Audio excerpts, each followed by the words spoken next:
പണ്ട് നാട്ടുമ്പുറങ്ങളിലെ ജംഗ്ഷനുകളിൽ പെട്ടിക്കടകൾ ഉണ്ടായിരുന്ന പോലെയാണ് ഇന്ന് ഈ കാലത്ത് ഓരോ മുക്കിലും മൂലയിലും ഹെയർ ട്രാൻസ്പ്ലാന്റ് ക്ലിനിക്കുകളുള്ളത്.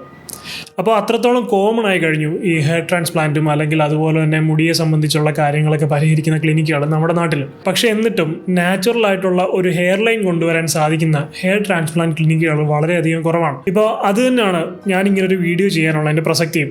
കാരണം പല ആളുകളും ഹെയർ ട്രാൻസ്പ്ലാന്റ് ചെയ്തിട്ട് അതിനേക്കാളും നല്ലത് എവിടെന്നെങ്കിലും ഒരു വിഗ് വാങ്ങിച്ചു വെച്ചാൽ മതിയായിരുന്നു, അതിന് ഇതിനേക്കാളും നാച്ചുറൽ ലുക്ക് ഉണ്ടാവും എന്ന് തോന്നിപ്പിക്കുന്ന രീതിയിലാണ് അവരുടെ റിസൾട്ട് ഉള്ളത്. കാരണം ഇന്ന് ക്രാഫ്റ്റിന് 7 രൂപ 8 രൂപ മുതൽ പോലും ഹെയർ ട്രാൻസ്പ്ലാന്റ് ചെയ്തു കൊടുക്കുന്ന ക്ലിനിക്കുകളുണ്ട്. ഏകദേശം 15,000 അല്ലെങ്കിൽ 20,000 രൂപ ഉണ്ടെങ്കിൽ വലിയ ഒരുപാട് കഷണ്ടി ഇല്ലാത്ത ഒരാൾക്ക്, ഒരു സ്റ്റേജ് 1 സ്റ്റേജ് 2 കഷണ്ടിയൊക്കെ ഉള്ള ഒരാൾക്ക് ഹെയർ ട്രാൻസ്പ്ലാന്റ് ചെയ്യാം എന്നുള്ളൊരു അവസ്ഥയിൽ ഇപ്പോൾ എത്തിയിട്ടുണ്ട്. അത് നല്ല കാര്യം തന്നെയാണ്. പക്ഷേ ഈ പറയുന്ന ക്ലിനിക്കുകൾക്കൊക്കെ എത്രത്തോളം ആ ഒരു നാച്ചുറൽ ലുക്ക് കൊണ്ടുവരാൻ സാധിക്കുന്നുണ്ട് എന്നാണ് നമ്മൾ ആദ്യം അന്വേഷിക്കേണ്ടത്. കാരണം നമ്മൾ ഹെയർ ട്രാൻസ്പ്ലാന്റ് ചെയ്യുന്ന തന്നെ മുടിയില്ലാത്ത ഒരു അഭംഗിയായി തോന്നുന്നുണ്ട്. ആ ഒരു അഭംഗി മാറ്റാൻ വേണ്ടിയാണ് 100% ആളുകളും ഹെയർ ട്രാൻസ്പ്ലാന്റ് ചെയ്യുന്നത്. അല്ലാതെ ആരെങ്കിലും ഇത്രയും വേദനയും സഹിച്ച് പൈസ മുടക്കി ഹെയർ ട്രാൻസ്പ്ലാന്റ് ചെയ്യുമെന്ന് എനിക്ക് തോന്നുന്നില്ല. അപ്പോൾ ഇത്രയും പൈസയൊക്കെ മുടക്കി ഇത്രയും വേദന സഹിച്ച് ഹെയർ ട്രാൻസ്പ്ലാന്റ് ചെയ്യുമ്പോൾ അപ്പോൾ നമ്മൾ ആ ചെയ്യുന്നതിനുള്ള റിസൾട്ട് നമുക്ക് കിട്ടണം. എന്താണ് ഈ ഹെയർ ട്രാൻസ്പ്ലാന്റ് ചെയ്യുന്ന പലർക്കും ആ നാച്ചുറൽ ലുക്ക് കിട്ടാത്തത്? അതിൻ്റെ കാരണം എന്താണ്? എന്തൊക്കെ കാര്യങ്ങൾ ശ്രദ്ധിച്ചു കഴിഞ്ഞാൽ നമുക്ക് ആ നാച്ചുറൽ ലുക്കിംഗ് ആയിട്ടുള്ള ഹെയർ ലൈൻ നേടിയെടുക്കാൻ സാധിക്കും? അല്ലെങ്കിൽ നാച്ചുറൽ ലുക്ക് തരുന്ന ഹെയർ ട്രാൻസ്പ്ലാന്റ് എങ്ങനെ ചെയ്യാൻ സാധിക്കും? ഇതൊക്കെയാണ് നമ്മൾ ഈ വീഡിയോയിൽ ഇന്ന് നോക്കാൻ പോകുന്നത്. സോ വീഡിയോ ഇഷ്ടമാവുകയാണെങ്കിൽ തീർച്ചയായും വീഡിയോ ലൈക്ക് ചെയ്യുക, എൻ്റെ ചാനൽ സബ്സ്ക്രൈബ് ചെയ്ത് ബെൽ ബട്ടൺ എനേബിൾ ചെയ്ത് വെക്കുക. ഫേസ്ബുക്കിൽ ഈ വീഡിയോ കാണുന്ന സുഹൃത്തുക്കൾ എൻ്റെ പേജ് ഫോളോ ചെയ്യാനും വീഡിയോ ലൈക്ക് ചെയ്യാനും ഷെയർ ചെയ്യാനും മറക്കരുത്. So without further delay let's get in the video. I am Adil Hussain. Welcome to my channel. Hair transplant ചെയ്യുമ്പോൾ നമ്മൾ ഏറ്റവും ആദ്യം ശ്രദ്ധിക്കേണ്ട കാര്യം എന്ന് പറയുന്നത് ഹെയർ ലൈനാണ്. ഹെയർ ലൈൻ എന്ന് പറയുന്നതാണ് നല്ല നാച്ചുറൽ ആയിട്ടുള്ളൊരു ഹെയർ ലൈൻ ബിൽഡ് ചെയ്തെടുക്കുക എന്നുള്ളതാണ് ഹെയർ ട്രാൻസ്പ്ലാന്റിൻ്റെ ബേസിക് ആയിട്ടുള്ള കാര്യം. സോ നാച്ചുറൽ ആയിട്ടുള്ളൊരു ഹെയർ ലൈൻ അല്ലെങ്കിൽ ഈ ട്രാൻസ്പ്ലാന്റ് ചെയ്ത മുടിയുള്ള ഒരാളെ കാണുമ്പോൾ റോഡരികിൽ തണലിന് വേണ്ടി മരം നട്ടുപിടിപ്പിച്ച് കാണുന്നതുകൊണ്ടിരിക്കും, അല്ലെങ്കിൽ ഈ വേലിയൊക്കെ കെട്ടി വെച്ചുകൊണ്ടിരിക്കും. സോ വലിയൊരു മുടി ഇല്ലാത്തതിനേക്കാളും വലിയൊരു വൃത്തികേടാണ് അങ്ങനെയുള്ള ഒരു ഹെയർ ലൈൻ കാണുക എന്ന് പറയുന്നത്. സോ എങ്ങനെയാണ് ഹെയർ ട്രാൻസ്പ്ലാന്റ് ചെയ്യുമ്പോൾ നാച്ചുറൽ ആയിട്ടുള്ളൊരു ഹെയർ ലൈൻ ഉണ്ടാകുന്നത്? അത് ആദ്യം നമുക്ക് നോക്കാം. അപ്പോൾ ആദ്യം നമ്മൾ ശ്രദ്ധിക്കേണ്ട കാര്യം എന്ന് പറഞ്ഞാൽ പുരുഷന്മാർ മെച്യൂർ ആകുന്നതനുസരിച്ച് അവർക്ക് കഷണ്ടി വന്നില്ലെങ്കിൽ പോലും ഈ സൈഡ് ടെമ്പിൾസ് ലൈറ്റായിട്ട് ഇങ്ങനെ കയറി വരും. കഷണ്ടി ഉള്ള ആൾക്കാണെങ്കിൽ അവിടെ നിന്ന് നല്ല രീതിയിൽ മുകളിലേക്ക് കയറും. കഷണ്ടി ഇല്ലാത്ത ആൾക്കാണെങ്കിൽ ലൈറ്റായിട്ട് ഇങ്ങനെ കയറി അവിടെ മെച്യൂർ ആവും. അപ്പോൾ ആ സൈഡ് ടെമ്പിൾസ് ആദ്യം നാച്ചുറലായിട്ട് ക്രിയേറ്റ് ചെയ്തെടുക്കണം. ഈ ഫ്രണ്ടൽ ടെമ്പറൽ ആംഗിൾസിന് ഫ്ലെയറിംഗ് ഉണ്ടാകാൻ പാടില്ല. ഇങ്ങനെ ചരിവ് വളവ് നമ്മൾ നാച്ചുറലായിട്ട് കഷണ്ടി ആകുമ്പോൾ എങ്ങനെയാണോ അതിൻ്റെ ആംഗിൾ ക്രിയേറ്റ് ആകുന്നത് ആ രീതിയിൽ തന്നെ നിങ്ങളിപ്പോൾ ഈ പിക്ചറിൽ കാണുന്ന പോലെ ഫ്രണ്ടൽ ടെമ്പറൽ ആംഗിൾസ് അതുപോലെ ക്രിയേറ്റ് ചെയ്തെടുക്കണം. അതുപോലെ ഈ പിക്ചറിൽ നിങ്ങൾക്ക് കാണാം ഈ തെങ്ങും തോപ്പിലും വാഴത്തോപ്പിലും ഒക്കെ തെങ്ങും വാഴയൊക്കെ നട്ടുപിടിപ്പിക്കുന്ന പോലെ വരിയായിട്ട് മുടി നട്ടുപിടിപ്പിച്ചിരിക്കുന്നത്. ഒരിക്കലും അങ്ങനെ ചെയ്യാൻ പാടില്ല. ഇപ്പോൾ നിങ്ങൾ കണ്ണാടി ചെന്നിട്ട് നിങ്ങളുടെ ഹെയർ ലൈൻ ഒന്ന് ചെക്ക് ചെയ്ത് നോക്കൂ. നിങ്ങളുടെ ഹെയർ ലൈൻ എന്ന് പറഞ്ഞാൽ അസിമെട്രിക് ആയിട്ട് കയറി ഇറങ്ങി ആയിരിക്കും മുടി വന്നിട്ടുണ്ടാവുക. അല്ല ഒരേ വരിയിൽ തന്നെ ഒരിക്കലും ആർക്കും മുടി വരില്ല. സോ ഈ ട്രാൻസ്പ്ലാന്റ് ചെയ്യുന്ന ഡോക്ടേഴ്സ് ഇങ്ങനെ വരിയായിട്ട് ഈ തെങ്ങ് നട്ടുപിടിപ്പിക്കുന്ന പോലെ വരിയായിട്ട് നട്ടുപിടിപ്പിക്കുന്നതാണ് ഇത്രയും ആർട്ടിഫിഷ്യൽ അല്ലെങ്കിൽ ഒരു അൺനാച്ചുറൽ ലുക്ക് ഉണ്ടാകാൻ കാരണം.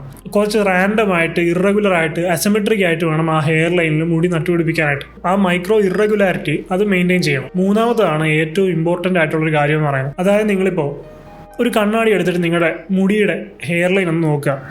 അപ്പോൾ നിങ്ങളിങ്ങനെ മുടി മുകളിലേക്ക് പൊക്കി വെക്കുമ്പോൾ നിങ്ങൾക്ക് കാണാൻ സാധിക്കും ആ ഫ്രണ്ട് ഏരിയയിൽ വളരെ തിന്നായിട്ടുള്ള മുടികളായിരിക്കും ഏറ്റവും കൂടുതൽ ഉണ്ടാകുന്നത്. ഒരു ട്രാൻസിഷൻ ഏരിയ നിങ്ങളുടെ മുടിയും നെറ്റിയും തമ്മിലുള്ള ആ ഒരു ട്രാൻസിഷൻ ഏരിയയിൽ വളരെ തിന്നായിട്ടുള്ള പിഗ്മെന്റേഷൻ വളരെയധികം കുറവുള്ള കളർ വളരെയധികം കുറവുള്ള മുടികളായിരിക്കും ആ ഏരിയയിൽ ഉണ്ടാവുക. അതുപോലെ തന്നെ നിങ്ങളുടെ ഈ സൈഡ് ടെമ്പിൾസിലും എല്ലാം അങ്ങനെ കട്ടി കുറഞ്ഞ മുടികളായിരിക്കും ഉണ്ടാകുന്നത്. അവിടെ നിന്നാണ് പിന്നെ കട്ടി കൂടിയ മുടിയിലേക്ക് വരുന്നത്. അങ്ങനെയുള്ള മുടികൾ എന്ന് പറയുന്നത് ഈ സിംഗിൾ ഹെയർ ഫോളിക്കിൾസ് ആണ്. അതായത് ഒരു ഫോളിക്കിളിൽ ഒരു മുടിയേ ഉണ്ടാവുള്ളൂ. അപ്പോൾ അങ്ങനെയുള്ളതാണ് നമ്മുടെ ഈ ഫ്രണ്ട് ഏരിയയിൽ വരുന്ന ഭൂരിഭാഗം മുടികളും. ഒരു ഫോളിക്കിളിൽ ഒരു മുടി മാത്രമേ ഉണ്ടാവുള്ളൂ. പക്ഷേ നമ്മൾ ഈ ഡോണർ ഏരിയ ആയിട്ട് സെലക്ട് ചെയ്യുന്നത് നമ്മുടെ തലയുടെ ഈ പുറകുവശമാണ്. പുറകുവശത്തുനിന്ന് മുടി എടുത്തിട്ടാണ് നമ്മൾ ഈ ഫ്രണ്ട് ഏരിയയിൽ നട്ടുപിടിപ്പിക്കുന്നത്. അപ്പോൾ ആരും വിചാരിക്കരുത് നമ്മൾ ഈ പുറകിൽ നിന്ന് മുടി എടുത്തു കഴിഞ്ഞ് ഫ്രണ്ടിൽ നട്ടുപിടിപ്പിച്ച് കഴിയുമ്പോൾ പുറകിൽ വീണ്ടും പുതിയ മുടികൾ എടുത്തു വരുമെന്ന്.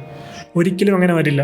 ആ ഫോളിക്കിൾ അവിടെ നിന്ന് എടുത്തു കഴിഞ്ഞ് അതിവിടെ വെച്ച് കഴിഞ്ഞാൽ പിന്നെ അവിടെ ഒരിക്കലും മുടി ഉണ്ടാവില്ല. ആ ഫോളിക്കിളിലാണ് മുടി വരുന്നത്. ഒരു എക്സാമ്പിളായിട്ട് നിങ്ങൾക്ക് പറഞ്ഞു തരികയാണെങ്കിൽ നമ്മുടെ വീടിൻ്റെ പുറകുവശത്തിരിക്കുന്ന ഒരു ചെടിയും ചെടിച്ചട്ടി ഉൾപ്പെടെ നമ്മൾ അതിൽ പൊക്കിക്കൊണ്ട് വന്ന് വീടിൻ്റെ മുൻവശത്ത് കൊണ്ട് വെക്കുന്നു. അപ്പോൾ വീടിൻ്റെ പുറകുവശത്ത് ഇപ്പോൾ ചെടിയുമില്ല. ഒരു മനുഷ്യൻ്റെ തലയിൽ ഏകദേശം 100,000-ഓളം മുടികളാണുള്ളത്. അപ്പം ചില ഫോളിക്കിൾസിൽ 1-2 മുടിയൊക്കെ ഉണ്ടാവും. അങ്ങോട്ടും എങ്ങോട്ടും മാറ്റി വെച്ചാലും ഇത്രയൊക്കെ തന്നെ ഉണ്ടാവുള്ളൂ. ഈ പുറകിൽ നിന്ന് എടുത്ത് മുന്നിൽ കൊണ്ട് വെക്കുന്നു. അപ്പോൾ പുറകിൽ പിന്നെ മുടി വളരില്ല. അതുകൊണ്ട് ഓരോ ഹെയർ ഫോളിക്കിൾസും ഇമ്പോർട്ടൻ്റ് ആണ്. ഒരെണ്ണം നശിച്ചു പോയി കഴിഞ്ഞാൽ പിന്നീട് ഉണ്ടാവില്ല. അതുകൊണ്ട് ഹെയർ ട്രാൻസ്പ്ലാന്റ് ഒക്കെ ചെയ്യുമ്പോൾ നല്ലൊരു ഡോക്ടറിനെ അടുത്ത് ചുമ്മാ മുടിയെടുത്ത് വെക്കാൻ മാത്രമല്ല ഒരു നല്ലൊരു ഹെയർ ലൈൻ ക്രിയേറ്റ് ചെയ്യുക എന്ന് പറയുന്ന ഒരു ആർട്ടിസ്റ്റിക് ആയിട്ടുള്ളൊരു കഴിവാണ്. ഒരു ഹെയർ ട്രാൻസ്പ്ലാന്റ് ചെയ്യുന്ന സർജൻ നല്ലൊരു ആർട്ടിസ്റ്റ് കൂടിയായിരിക്കണം.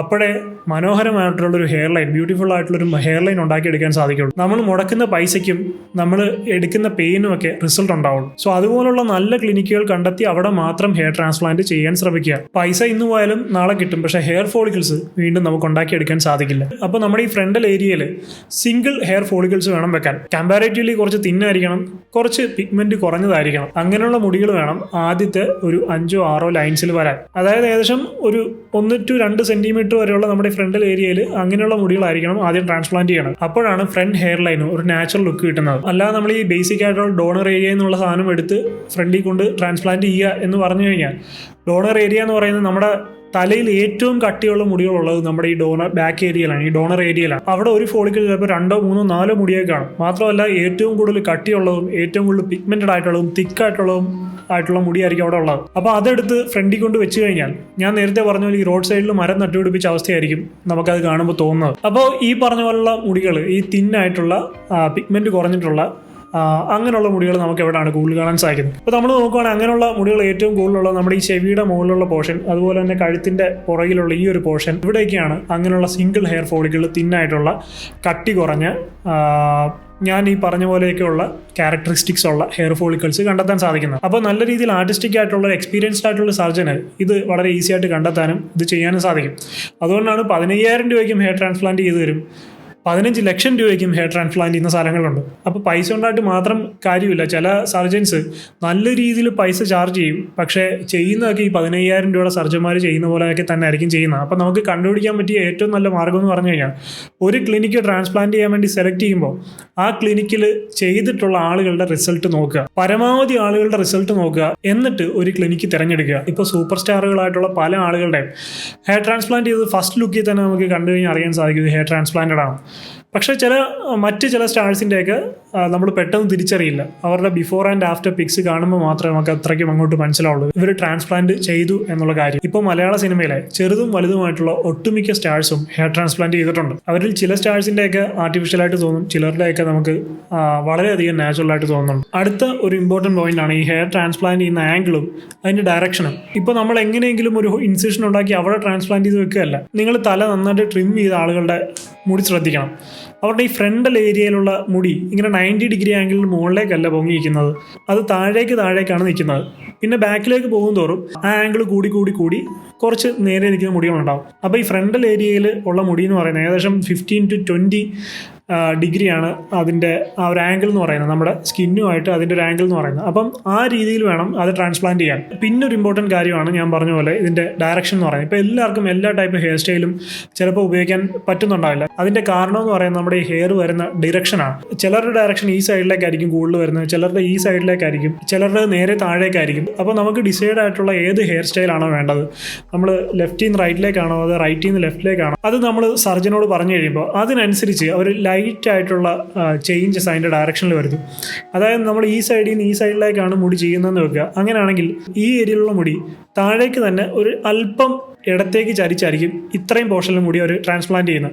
പിന്നീട് ഇങ്ങോട്ട് പോകുമ്പോൾ അത് നേരെയായി വന്ന് ഈ ഏരിയയ്ക്ക് ആകുമ്പോൾ ഫുള്ള് നേരെയാവും. അപ്പോൾ നമുക്ക് വളരെ ഈസി ആയിട്ട് ഈ സൈഡിൽ നിന്ന് ഇങ്ങോട്ടേക്ക് മുടി ചെയ്യാൻ സാധിക്കും. അതല്ല ബാക്കിലേക്ക് ചെയ്യുന്ന ആളാണെങ്കിൽ ഫുള്ള് നേരെയായിരിക്കും കൂടുതലും ട്രാൻസ്പ്ലാന്റ് ചെയ്ത് തരുന്നത്. ഇപ്പോൾ ഒട്ടുമിക്ക എല്ലാ സർജൻസും എല്ലാ മുടിയും നേരെ തന്നെ ആയിരിക്കും ട്രാൻസ്പ്ലാന്റ് ചെയ്ത് വെക്കുന്നത്. ഇപ്പോൾ ഒരു 45-60 ഡിഗ്രിയിലൊക്കെ ട്രാൻസ്പ്ലാന്റ് ചെയ്യുകയാണെങ്കിൽ മതിൽ കെട്ടിവെച്ച പോലെ ഇരിക്കും നമ്മുടെ ഹെയർ ലൈൻ.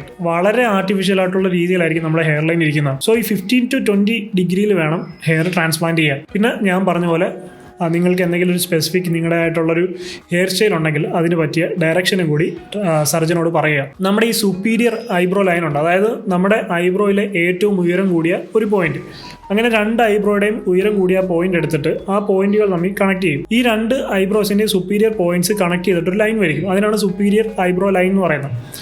എന്നിട്ട് ആ ലൈനിൽ നമ്മുടെ മൂക്കിൻ്റെ ആ ഒരു ലൈൻ മുകളിലേക്ക് എക്സ്റ്റെൻഡ് ചെയ്യുമ്പോൾ അതെവിടെയാണോ മീറ്റ് ചെയ്യുന്നത് ആ പോയിന്റ് നോട്ട് ചെയ്യും. ആ പോയിന്റിൽ നിന്ന് ഏകദേശം നേരെ 90 ഡിഗ്രി ആംഗിളിൽ മുകളിലേക്ക് ഒരു 7 സെൻറ്റിമീറ്റർ എടുക്കും.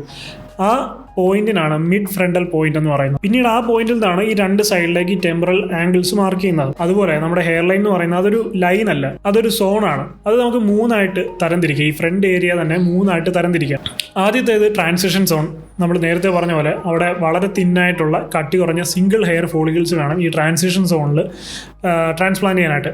ഈ ട്രാൻസിഷൻ സോണിന്റെ പുറകിലായിട്ട് വരുന്നതാണ് ഡിഫൈൻ സോൺ എന്ന് പറയുന്നത്. ഈ ഡിഫൈൻ സോണിൽ നമുക്ക് 2-3 ഹെയർസ് ഉള്ള ഫോളിക്കിൾസ് ഒക്കെ കൊടുക്കാം. കുറച്ചുകൂടെ കട്ടിയുള്ള ഫോളിക്കിൾസ് നമുക്ക് കൊടുക്കാൻ സാധിക്കും. അതിൻ്റെയും ബാക്കിലായിട്ട് വരുന്ന ഈ ഒരു പോർഷനാണ് ഫ്രണ്ടൽ ടഫ്റ്റ് എന്ന് പറയുന്നത്. ഈ ഫ്രണ്ടൽ ടഫ്റ്റിലാണ് നമ്മൾ ഏറ്റവും കട്ടിയുള്ള മുടി ട്രാൻസ്പ്ലാന്റ് ചെയ്യുന്നത്.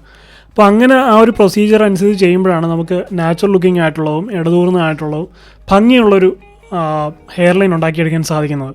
പിന്നെ നമ്മൾ ശ്രദ്ധിക്കേണ്ട ഒരു കാര്യമാണ്, ഒരിക്കലും 20 അല്ലെങ്കിൽ 25 വയസ്സിലൊന്നും പെട്ടെന്ന് പോയി ട്രാൻസ്പ്ലാന്റ് ചെയ്യാതിരിക്കുക.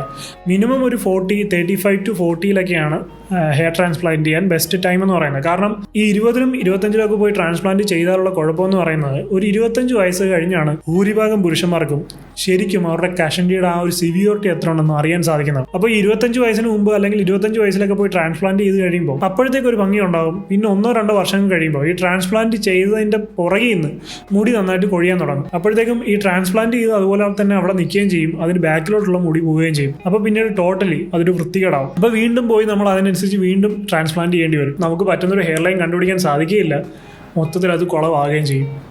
സോ അതുകൊണ്ടൊരു 35 കഴിഞ്ഞിട്ടായിരിക്കും ഹെയർ ട്രാൻസ്പ്ലാന്റ് ചെയ്യാൻ ബെസ്റ്റ് ടൈം എന്ന് പറയുന്നത്. അപ്പോഴത്തേക്കും നമ്മുടെ മുടിയൊക്കെ ഏകദേശം ഒരുവിധം പോയി സെറ്റിലായിട്ടുണ്ടാവും.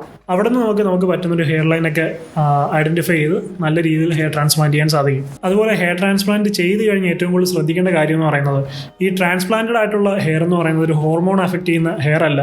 അതുകൊണ്ട് തന്നെ അത് അധികം കൊഴിഞ്ഞു പോകാതെ മിക്കവാറും അവിടെ തന്നെ ഉണ്ടാവും.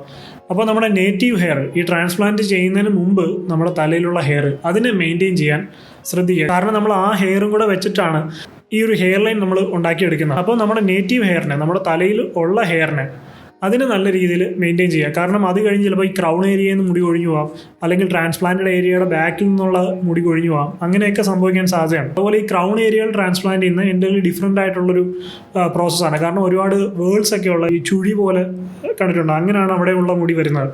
സോ അത് ട്രാൻസ്പ്ലാന്റ് ചെയ്യുന്നത് അതിനായിട്ടുള്ള രീതിയിൽ വേണം അവിടെ മുടി ട്രാൻസ്പ്ലാന്റ് ചെയ്യാൻ. സോ ഈ ഫ്രണ്ട് ഏരിയ ട്രാൻസ്പ്ലാന്റ് ചെയ്യുന്നവർ ബാക്കിയുള്ളത് PRP അല്ലെങ്കിൽ stem cell therapy, GFC, minoxidil, low level laser light therapy, ഇങ്ങനെയുള്ള തെറാപ്പികളൊക്കെ ചെയ്ത് അതിനെ മെയിൻറ്റെയിൻ ചെയ്യാൻ കൂടെ ശ്രദ്ധിക്കണം. അതുപോലെ അതിൻ്റെ കൂടെ മൾട്ടി വിറ്റമിൻ ടാബ്ലറ്റ്സും എടുക്കേണ്ടതായിട്ട് വരും. സോ ഇതൊക്കെ ചെയ്ത് ആ ഉള്ള മുടിയെ അവർ മെയിൻറ്റെയിൻ ചെയ്ത് കൊണ്ടുപോകണം. അപ്പോൾ ഞാൻ നേരത്തെ പറഞ്ഞ പോലെ ഹെൽത്തി ആയിട്ടുള്ള ഒരാളുടെ തലയിൽ ഏകദേശം 1 ലക്ഷം മുടികളാണുള്ളത്. തലയുടെ പുറയിൽ നിന്ന് ഒരു ഫോളിക്കിൾ എടുത്തു കഴിഞ്ഞാൽ അവിടെ പിന്നീട് മുടി വരില്ല. സോ ഓരോ ഹെയർ ഫോളിക്കിളും ഇമ്പോർട്ടൻ്റ് ആണ്. അതുകൊണ്ട് ചീപ്പായിട്ട് കിട്ടും എന്നുള്ള പേരിൽ പരിചയസമ്പന്നരല്ലാത്ത അല്ലെങ്കിൽ അത്രയും നല്ല റിസൾട്ട് തരാത്ത ക്ലിനിക്കുകളിൽ പോയി ഹെയർ ട്രാൻസ്പ്ലാന്റ് ചെയ്യാതിരിക്കുക. എപ്പോഴും ഹെയർ ട്രാൻസ്പ്ലാന്റ് ചെയ്യുന്നതിന് മുമ്പ് ആ ക്ലിനിക്കിൽ മറ്റാരെങ്കിലും ചെയ്തിട്ടുണ്ടോ, ആ ചെയ്ത ആളുകളുടെ റിസൾട്ടൊക്കെ കണ്ടതിന് ശേഷം മാത്രം നല്ലൊരു ഡിസിഷൻ എടുക്കുക. സോ എന്തായാലും ഈ ഒരു വീഡിയോ നിങ്ങൾക്ക് എല്ലാവർക്കും ഹെൽപ്ഫുള്ളായി കാണും എന്ന് ഞാൻ പ്രതീക്ഷിക്കുന്നു. വീഡിയോ ഇഷ്ടമായിട്ടുണ്ടെങ്കിൽ തീർച്ചയായും വീഡിയോ ലൈക്ക് ചെയ്യുക, എൻ്റെ ചാനൽ സബ്സ്ക്രൈബ് ചെയ്ത് ബെൽ ബട്ടൺ എനേബിൾ ചെയ്ത് വെക്കുക. ഫേസ്ബുക്കിൽ ഈ വീഡിയോ കാണുന്ന സുഹൃത്തുക്കൾ എൻ്റെ പേജ് ഫോളോ ചെയ്യാനും വീഡിയോ ലൈക്ക് ചെയ്യാനും ഷെയർ ചെയ്യാനും മറക്കരുത്. അപ്പോൾ എന്തായാലും മറ്റൊരു ഇൻട്രസ്റ്റിംഗ് വീഡിയോയുമായി കാണുന്നവരെ I am Adil Hussain, signing of.